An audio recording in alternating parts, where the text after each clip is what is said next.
Okay, welcome to the next Hematology Consults Orientation Series video number 10. We're talking about your mind, your greatest asset. When I was a fellow, I did so many bone marrow biopsies. I did at least over 150 and I logged them all. I did a lot of bone marrow biopsies. And needless to say, when you do a lot of bone marrow biopsies, you get good. I've been an attending for 10 years and I can count on my fingers the number of bone marrow biopsies that I've had to do.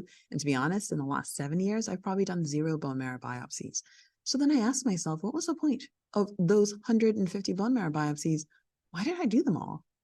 Okay, so that's what I'm talking about is that, I want you to think about the fact that you're not a doer, you're more a thinker.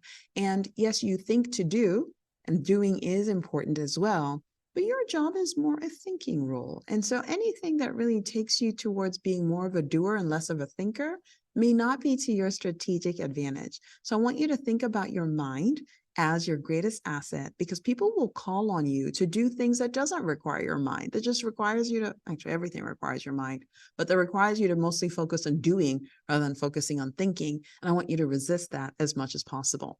Okay, what are some things that you should think about as you're strengthening your mind as the greatest asset that you have on the Hematology Consult service? Number one is get enough rest. And this is hard. It's a busy service. In fact, you're getting called throughout the night. Fortunately, there are some strategies in place to relieve you of the pager at least once or twice a week. So hopefully you're able to get rest some days of the week.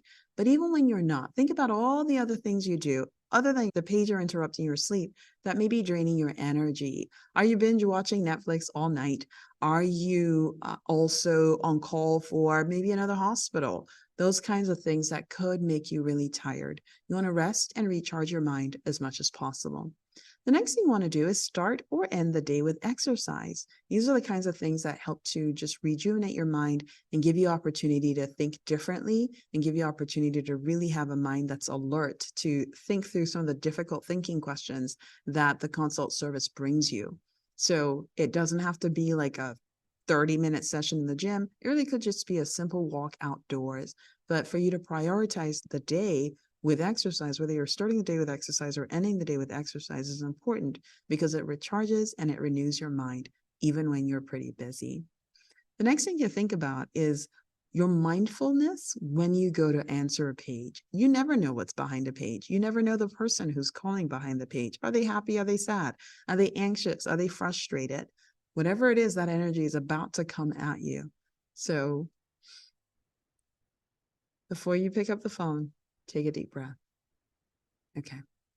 The other thing to think about is getting rid of distractions. I talk about this a lot. It is a theme. How many distractions come at you that leave you in a place where you're task switching and you're not able to easily concentrate when you're multiplying all these tasks at the same time. For example, you get a phone call that you pick up and then the pager goes off and then someone's messaging you through Epic Chart. And then somebody opens the door to say, hey, heme fellow, I have a blood film for you to look at. It's a lot of information coming at you and it's not all critical. It's not all directly relevant to the care of the patient.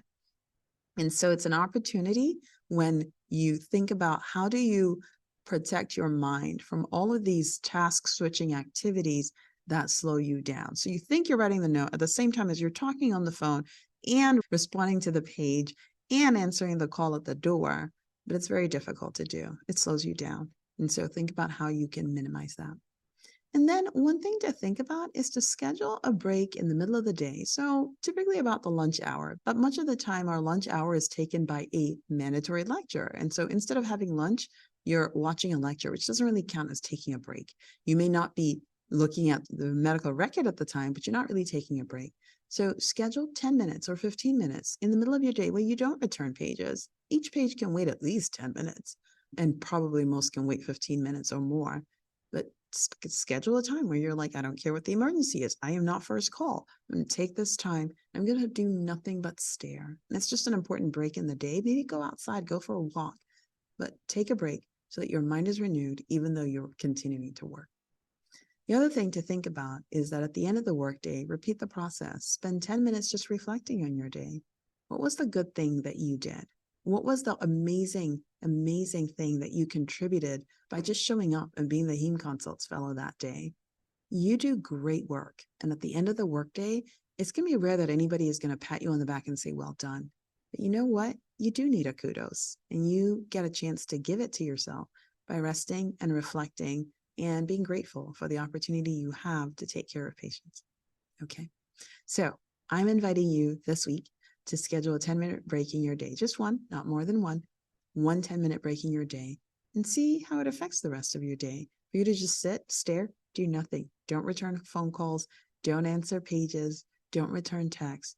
Just sit and stare, do nothing. And think about how that might help you. And if you multiply this over 4 weeks, what kind of experience would you have over the course of the 4 weeks? All right, I want to find out, but I'll see you in the next video.